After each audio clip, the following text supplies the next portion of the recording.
Bonjour, aujourd'hui je vous propose de faire une petite visite de l'abbaye de Saint-Michel-de-Couchas. Je vais vous expliquer la géobiologie de ce lieu. Donc c'est un lieu de prière de la religion catholique, mais c'est pas ça qu'on va aborder ici, c'est plutôt sa géobiologie. Donc quels sont les courants qui passent là?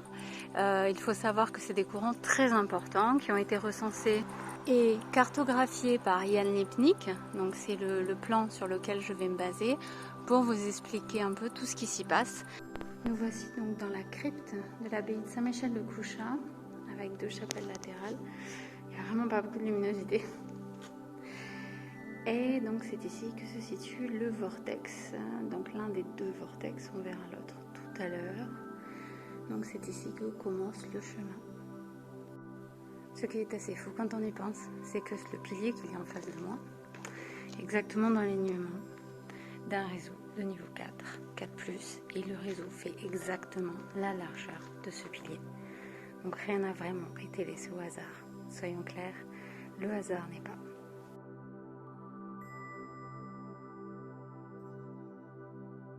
Et nous voici donc dans la nef de l'église abbatiale, puisqu'on est dans une abbaye. Et je me dirige, hop, donc là je suis à l'emplacement du réseau Perret niveau 3+, donc il y a un 4+ qui passe dans les bras du transept, on verra tout à l'heure. Et donc là, vous êtes chargé plus, regardez là, je les petites flèches qui nous montrent le chemin. On est donc là sur un réseau très fort, très chargé, et on passe aussi entre les deux bras, donc là, le lien qui relie les deux vortex, puisque le vortex se trouve en face de nous, au cœur. On avance vers le cœur pour retrouver donc le réseau Perret 4+, qui est perpendiculaire à celui que je suis actuellement.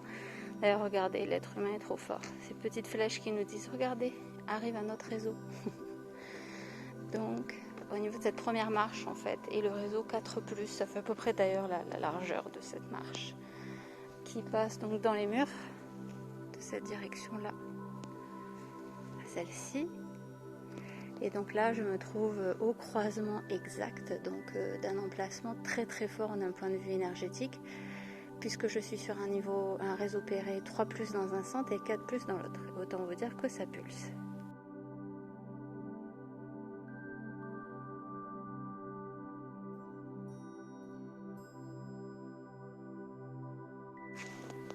Cette abbaye est donc sous le patronage de Saint-Michel, qu'on appelle aussi Michael, d'ailleurs moi je préfère Michael, qui est un de mes archanges protecteurs et gardiens, comme il me le dit. Et donc, c'est un lieu qui est relié aussi à l'abbaye du Mont-Saint-Michel et à d'autres lieux qui sont liés à cet archange et qui sont souvent des lieux d'un point de vue géobiologie extrêmement puissants. Donc là, nous longeons le maître-autel, donc le cœur de l'abbatiale, pour aller dans les chapelles rayonnantes qui sont derrière et qui font l'abside de l'église abbatiale. Et donc là, en fait, au niveau de ces dalles, qui sont d'ailleurs de couleurs différentes par rapport au reste, nous sommes au cœur du second vortex, donc le jumeau de celui qui était dans les cryptes, et qui vibre donc, j'ai fait la mesure, c'est une petite vidéo que je mettrai aussi, à 360 000, tout comme l'abbatiale. Après, l'abbatiale ne vibre pas à 360 000 pour tout le monde. Il faut venir en conscience et vraiment vous ouvrir au lieu.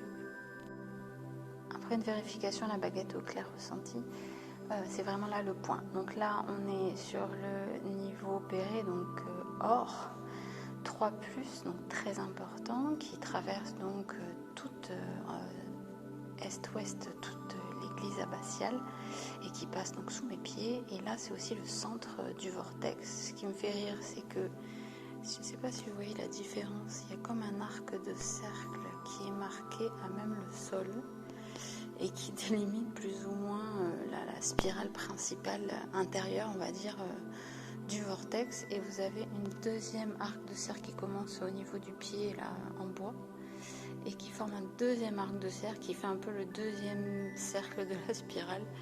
Donc le sol nous montre lui aussi finalement ce qui se passe sous nos pieds. Donc là, je mesure la puissance du vortex. Ok, donc on est sur un 360 000.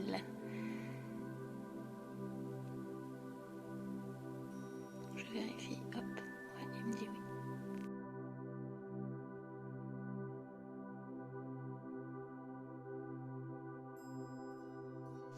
Voici le cloître, magnifique cloître qui reste de l'abbaye.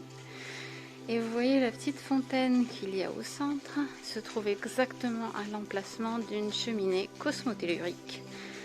Donc c'est là qu'avaient mis les moines cette source d'eau qui est toujours au centre de cet espace. C'est normal que l'eau soit là, mais c'est le positionnement de l'abbaye sur ce réseau tellurique très important qui fait que l'eau est donc dynamisée puisque c'est une cheminée cosmotellurique positive. Hop, une petite vidéo de ces piliers médiévaux qui sont vraiment magnifiques. Ça, c'est le côté historienne de l'art qui vous parle. Donc avec quand même un bestiaire important, des feuillages aussi, beaucoup. Finalement assez peu de représentation biblique pour un lieu pourtant si important pour l'histoire catholique. Voilà. Et donc là, si j'avance et que je me mets bien dans l'axe, là je suis sur le réseau Hartmann 4+. Voilà.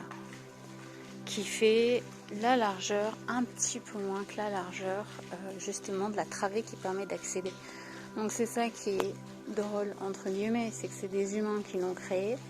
Mais bon voilà, les anciens savaient très bien ce qu'ils faisaient. Il ne faut pas se leurrer.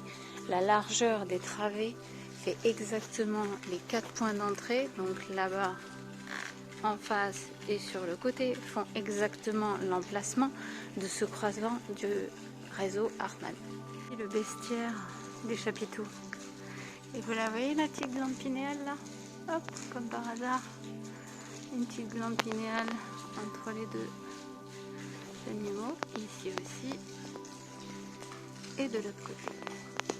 Voilà, donc j'espère que ces petites explications de l'abbaye de Saint-Michel-de-Couchats vous auront plu et vous auront inspiré peut-être à nous rendre visite. Et si vous passez dans le coin, n'hésitez pas à me solliciter, je peux vous faire une visite spéciale.